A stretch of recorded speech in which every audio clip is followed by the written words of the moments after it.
Hi, my name is Betsy Ringer and I'm an iBloom team member.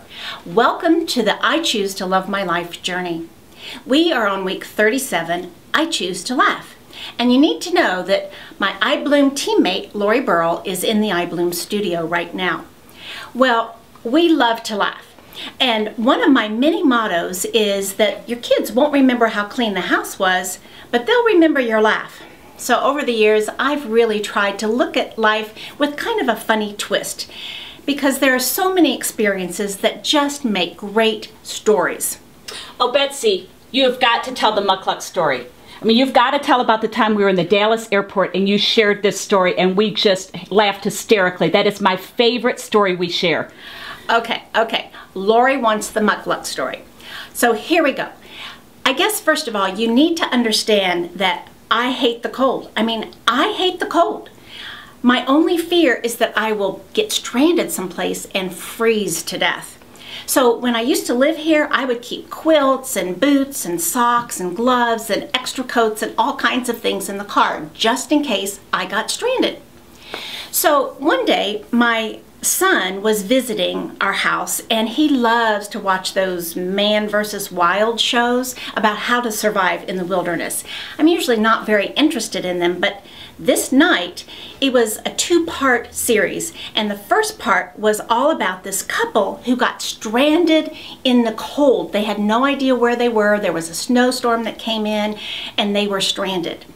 So they left their car and they started walking. Well, I'll spare all the gory details, but the bottom line is they spent many miserable hours out in the cold, and they were finally rescued, but their toes and their fingers were so badly frostbitten.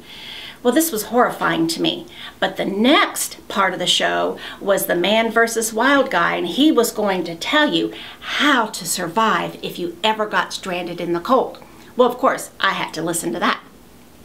So he proceeded to tell how you should have a knife in your car with you.